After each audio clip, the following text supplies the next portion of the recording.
উপর থেকে আমার বাড়িটি কেমন লাগে, আমি কিভাবে সাজিয়েছি আমার বাড়িটি, সেটি আজকে আমার ড্রোনের মাধ্যমে দেখাবো। উপরে আমি ড্রোনটি উঠিয়ে দিলাম। এখন দেখুন আমার বাড়িটি পুরো গাছগাছালি সবুজে ঘেরা আমার বাড়ি, তার সাথে আমার পার্শ্ববর্তী নদী নবগঙ্গা।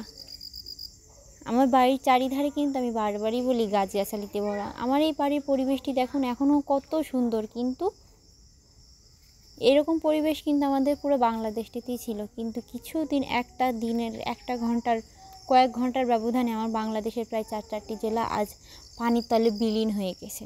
পানির তলে বিলীন হয়ে গেছে, যেগুলোকে আমরা আজ কোনো জায়গাতে আমরা খুঁজেই পাচ্ছি না। লক্ষ লক্ষ শিশু, লক্ষ লক্ষ মানুষ আজ পানির তলে ভেসে গেছে। তাদের কোনো প্রাণের চিহ্নই নেই। ফেনী তো বর্তমানে সাধারণ জনগণের প্রবেশ নিষেধ করে দেওয়া হয়েছে। একমাত্র বাংলাদেশ সেনাবাহিনী দক্ষ মানুষ ছাড়া ওখানে প্রবেশ নিষেধ। ফেনী জেলাটি অনেক সুন্দর জেলা ছিল, সে জায়গাতে আজকে পানির তলে বিলীন। আমার পাশে একটি নবগঙ্গা, এখনও কিন্তু নবগঙ্গা তার ভয়াবহ রূপ আমাদেরকে দেখায়নি। আল্লাহর অশেষ রহমতে আমরা অনেক ভালো আছি।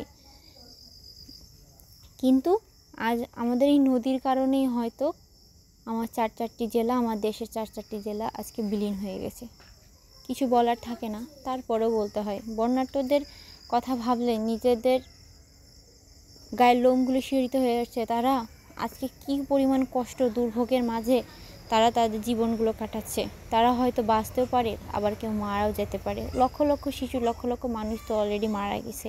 তাদের কথা তো বলে আর কোনো শেষ করা যাবে না। তো যাই হোক, আমি আমার গ্রাম দেখাচ্ছি। সুদূরে দেখা যাচ্ছে আমার সেই জোহান পার্ক, আমার পার্শ্ববর্তী একটি পার্কটি অনেক সুন্দর করে সুসজ্জিত করে সাজানো। আমাদের এলাকাতে এই পার্কটি অনেক জনপ্রিয়। শুধু এই এলাকাতে না, আমার খুলনা বিভাগের ভিতরে এটি অনেক জনপ্রিয় একটি পার্ক।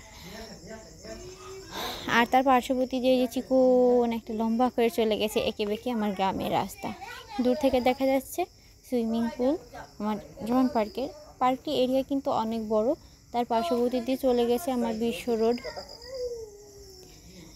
তো আমার গ্রামটি বললাম না যে অনেক সুন্দর করে সাজানো, আমার বাড়িটা অনেক সুন্দর করে সাজানো।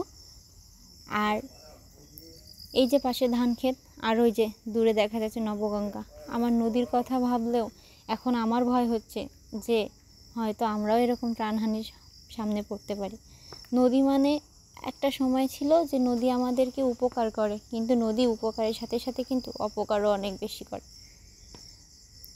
তো যাই হোক, এই নদী সব কিছু নিয়েই আমাদেরকে চলতে হবে। হয়তো এই খারাপ পরিস্থিতি সবসময় থাকবে না, কেটে যাবে, কিন্তু এর সাথে আমাদের লড়াই করে আমাদের জীবনযাপন করে যেতে হবে। একটা মানুষ সবসময় তার প্রাণের ভয়টা সবচেয়ে বেশি করে, কারণ প্রাণ থাকলে সব কিছু আছে, প্রাণ না থাকলে কিছুই থাকে না। তো তারপরেও প্রাণ থাকা আর এই ভয় সব কিছু মিলিয়ে আমাদের জীবনযাপন করে যেতে হবে সুন্দরভাবে। আমি আশা করব যে এই যে দুর্ভোগগুলো যাচ্ছে এগুলো চলে যাবে, খুব দ্রুত চলে যাবে। বন্যার্তদের হয়তো অনেকে উদ্ধারও করবে। তো যাই হোক, সবাই ভালো থাকবেন, সুস্থ থাকবেন। আমি দূর থেকে সবাইকে মঙ্গল কামনা করা ছাড়া আমার